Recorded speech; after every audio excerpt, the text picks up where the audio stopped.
Well, thank you so much for coming on today. If I get you to start off with, who you are and what is your background.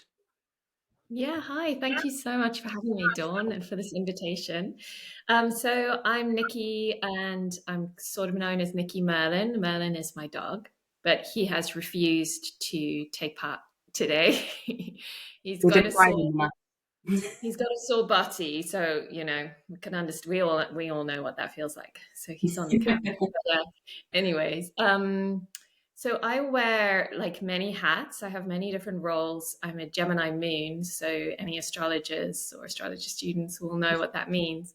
Um, but I am a qualified behaviorist, and I have set up Dog Friendly Dorset. So I'm the founder. So I have a charitable ambassador role and also operations to help pets in need. And through our community, um, yeah, I advocate for dogs and for animals that don't have a voice. And then through my work as an astrologer and as a therapist, I help humans and I help dogs behaviorally as well. God, sounds amazing. So how did you get into all of that in the first place? Is it something you've always been wanting to do? Or is it something maybe that's a bit more of just like, actually, I've got such a liking for this. Like, I've got such a skill for this. Yeah, well, my dogs have brought me into it. So I also haven't mentioned that I'm an animal and nature communicator, and I also heal animals. But it has come through. So I've always had Cavalier King Charles, and the breed itself does have a number of health issues. Yeah. That is, yeah, it's quite predominant in that breed. And so my lifetime of owning seven Cavalier King Charles, I'm honored to have. I have also become a healer, and I work with plant remedies, and I work with first aid and preventative options that around a breed. So my dog Milo brought me into being a behaviorist because he got attacked, and I organized an event with a very good behaviorist in Manchester at the time. And I was just so impressed about how he could help. Like 100 people came to this event. I was only expecting like 12. And Yeah. it just really made me think, hold on a second, there's something here that, yes, I can learn from my own dog, but I can also help other people.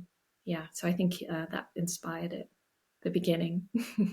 No, well, that's amazing. I think it's really great that obviously you've kind of, with stuff that you found that's quite horrible, especially when your own pet does get attacked, it's really a horrible experience, especially if you can't prevent, or, it's really hard to get in between two dogs who probably don't want to get in between two dogs. And it's very difficult. So kind of finding this like amazing skills and learning off the back of that is always amazing, because unfortunately it's through bad lived experience, but then you help others well, which is, something that's always amazing to do.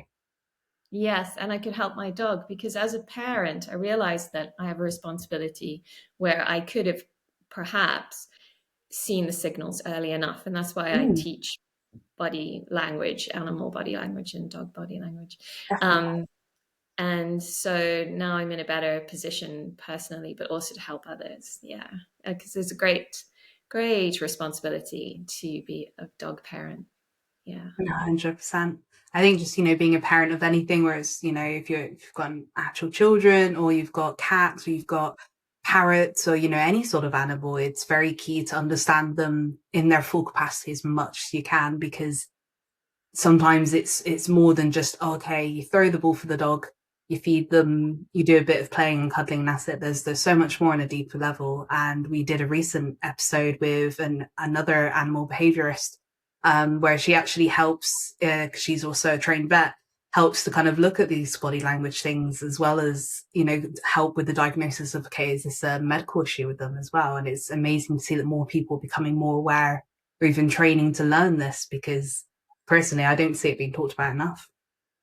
Yeah, exactly. And so certainly, like I work with, I'm an integrative healer, so I work alongside veterinary professionals, and it's like the links between behavior and like what you just brought up, the fact that there can be a health condition. It's about Mm. sourcing what that original source is. Is it solely behavioral, or is it actually something to do with, Mm. you know, an anal glands issue, which is going to make you feel irritated and lunge out at other dogs, right? Or bark, or Oh, no, 100%. So, see, we're here to talk about Dorset Dogs and what you founded. Could you tell us a bit more about what goes on? Yeah.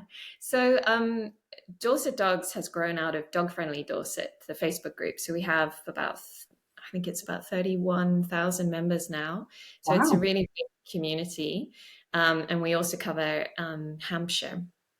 And yeah, so Dorset Dogs, funnily, it was because a lot of people kept calling us Dorset Dogs as well as Dog Friendly Dorset. Maybe Dog Friendly Dorset was, shortened to DFD now. So it was like natural for our sister organization to be called Dorset Dogs as an Mm. extension, and it's our fundraising. So from growing such a huge community, it's like, well, what can we do? What can we do to change lives, to advocate for our dogs, to help each other as humans? And so Dorset Dogs came out, which is the organization, and we do a number of things. Again, our main initiative over the last few years has been our pet food banks, which are called Merlin's pet food banks. It's Yeah. Merlin. A little post boy. He's not shy of the camera. Well, he is a bit, but um, so yes, that's our main thing, and that came out of, so like across the running a big social community group, you really get to understand what the issues are at the time, so like an economic crisis and how that is affecting. So the Mm. cost of living crisis made us understand that there was a real need for our pets, and it includes all pets, not just dogs, that, to make sure that they're being fed through food banks. And so that's where the pet food banks come in. And then Dorset Dogs also, through anything that comes up in the community. So, for instance, there's a lot of anxiety about, snake bites, or about, different environmental issues that are going on. So, how can we help our dogs? And so we offer dog first aid. Yeah. Or there is, there's lots of debates around dogs on lead and off lead, or reactive dogs. So how can we help that? Well, we offer stress-free meetups with a behaviorist to have a safe environment around that. So it's like providing a service for the needs. And then we also, like, the beginning of Dog Friendly Dorset was when I moved to Dorset myself back in 2017, and I had a little puppy called Merlin and we didn't know anyone. So yeah, so like now we run, about 12 different breed play dates, but the first play date was a puppy one too. Yeah, and we had 3 people. And now, some of our play dates are up to like 20 people or so. So yeah, so I think and so we really help. We try to be inclusive. So we have, for dogs that socialize, got the play dates, but then we've also got stress-free meetups for those dogs who are having difficulty socializing. And so what can we do about that? Rather than just sort of get angry or debate online, let's actually do something to help. So I think that's where it all comes in. That sounds really amazing as well. I know, obviously, you've got a lot of pandemic puppies, as it were, who obviously didn't really get that socialization in early because obviously we were all stuck inside. Obviously they would be taken for walks, but you weren't supposed to interact with anyone, were you? So we've definitely seen a rise of obviously dogs who do struggle with socializing, what to do, what not to do, and or more reactive dogs that are like, oh, why are you in my space? Like, I've never encountered dogs sniffing around me like this before. So to have those kind of outlets and groups sounds really amazing. Probably it's like so beneficial. I think so, from the educational point of view, like as well. What you were saying is just made me think of the last couple of walks I've done with Merlin. I've had some really respectful people, because Merlin's on lead because we're walking near some traffic, even though we're on the cliff. And a few dogs have come into his space, which he's very sociable, and he just really loves that. Yeah. Um, as long as they're respectful of his boundaries, obviously. But I've had parents run in and go, "Oh my gosh, I'm so sorry. I'm so sorry. your dog is on a lead. And I think in one respect, I'm like, wow, that's wonderful. But on the other respect, it's like taking it too far. So like you were talking about the pandemic dogs Mhm. and not allowing that interaction. And I think it comes back to just reading the situation. Like I'm walking along, I'm very relaxed as a human. Merlin's very relaxed. He's showing all positive body language signals to these dogs approaching. So to be able to read that, there's no need to run in to, although it is nice to have that recognized. So I think again, it's like sort of having an understanding and an education around dogs and human behavior for all of us as pet parents so that we can respond appropriately and for the best interest. It's not in the best interest of all dogs to be kept apart, but it is very respectful if you can see all the signs of a tense owner Mm. and a tight lead and a dog that's like, then, you obviously want to make sure that your dog isn't running into their space. 100%. I think as well as it's good to have that communication and knowledge sharing of that as well, because they may be like a fresh dog parent or pet parent who may have never had a dog before. Obviously those who have had dogs for many years, like yourself, have the experience of like, okay, this is how you kind of potty train, this is how you kind of get the socialization in, but like you kind of gauge who might be appreciative of the dog interaction with their dog and who is like, okay, we may need to stay clear because of all of that. So be able to tell like newer pet parents as well must be really helpful for them with these groups. Yeah, it's the educational element for sure. And like the play dates have we have very experienced volunteers who are hosting play dates who have that knowledge. And then yeah, and it's wonderful to see like maybe it's a rescue dog coming in, or maybe it's a young Mm. dog that's never been let off the lead, and that could be due to human anxiety more than anything else. And so to see the progress, or in our puppy socialization, to see all the more insecure or timid puppies really grow in confidence because it's in a secure space where it's sensitive and it's like awareness and sensitivity. Mm. Yeah. That sounds brilliant. So how can pet parents, obviously you guys are very local to us in Dorset, how can pet parents in Dorset then get involved? What would be the benefit for them getting involved? I think community support. I think right at this moment in time, like there's so much going on in the world and there's so much anxiety, and it does really feed through to everything, and that affects our dogs as well. So to be part of a community, I think is really important, where we can help and support each other, but then also to yeah, just to support like coming to classes and or just donating online, dorsetdogs.com. Make sure it's the .com. There is another council led similar named organization, not anything to do with us. But yeah, donating, just maybe just knowing like where that donation goes. Like what we want to do is we need to be able to sustain our work. We're all volunteers, but there are running costs, so we need to sustain the pet food banks. We need to Mm. sustain the educational offerings. Everything. The cost of what we put out is below market value, so we're really trying to make sure it's inclusive. Um, so coming to like our events, we've got a doggy disco on the 19th of April. That's a Wow. fundraiser. Yeah, it's a dual fundraiser. So it's for Merlin's pet food banks, but also because I have lung cancer. So it's for cancer treatment as well. And so that can support me personally to do my work and service, but also support the pet food banks directly. And I think, yeah, how else to get involved is come and volunteer. We really need volunteers and support. We need some social media help.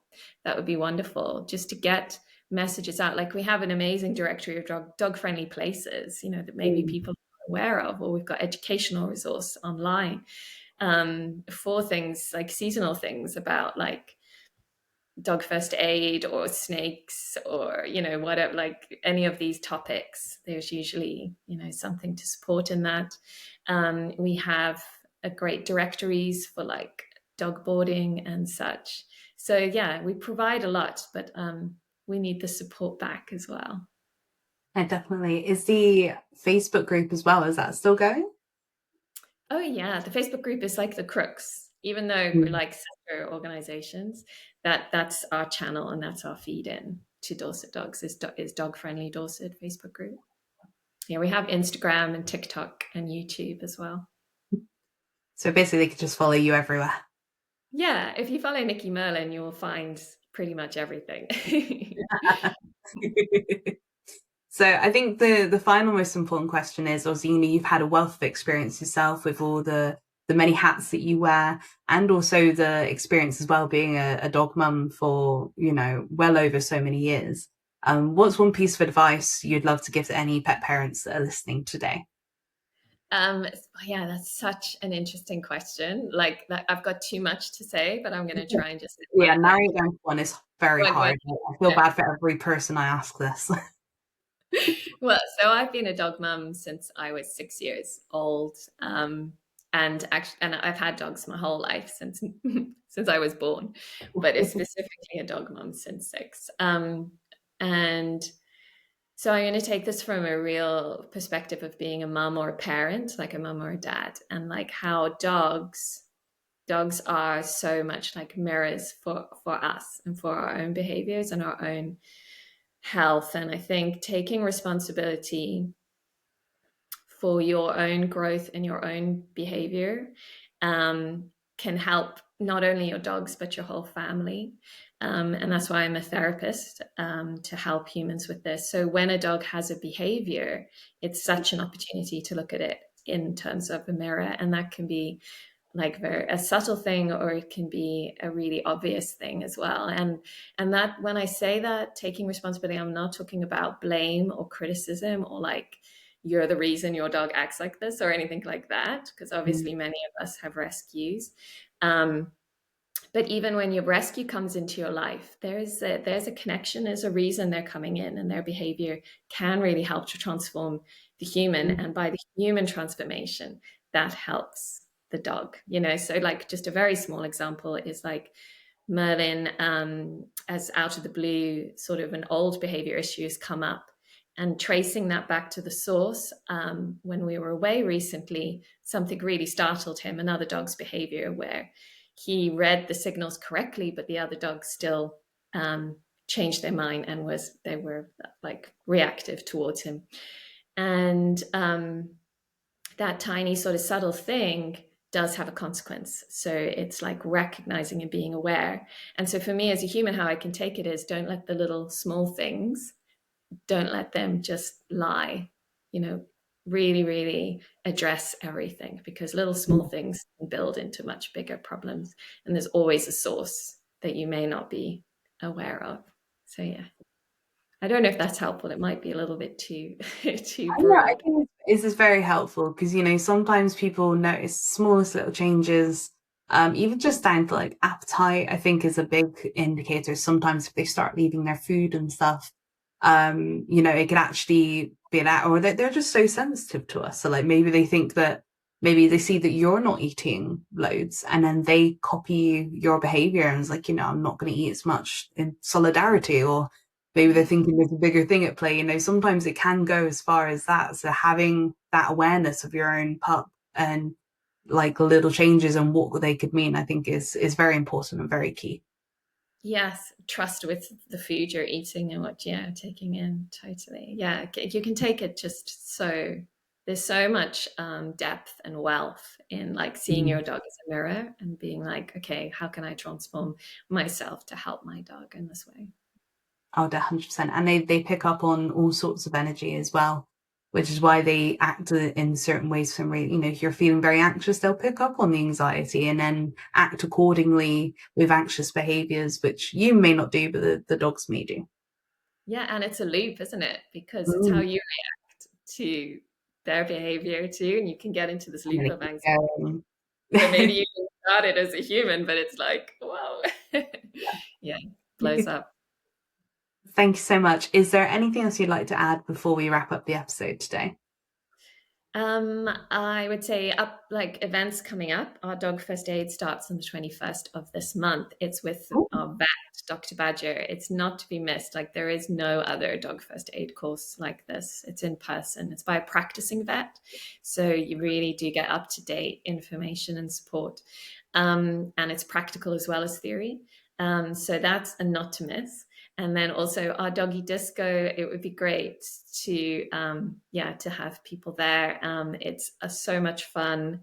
It's a way for dogs, and we have an amazing trainer, Vicky Mansfield, who is there, and we're going to have a dance off. It's all about like Zoolander meets dog and having a dance Oh, off, but it's done in terms of also the bond and interaction between the human and the dog. So to be able to teach them like little things like turn around, or step up, step down in a fun way. So it's like bringing training into fun, into music, into socializing, and just this thing of having your dog and your children all together having fun all at the same time. So I think it's really it's always such a buzz. It's really, really wonderful event. So yeah, that's on April 19th. But tickets will sell out. We are only doing a limited couple of sessions this year. So that sounds amazing. Is glamorous outfits a must? please, yeah, we love it. Thanks so much for coming on today. We really appreciate your expertise and everything you shared about Dorset dogs, and especially about the Merlin's Food Bank. That is an absolutely amazing resource that I think should be UK wide and then some. Yeah, no, it's brilliant. Our volunteers are like the reason that we can do this as well, and the support from the community. So, yeah, thank you for giving this platform.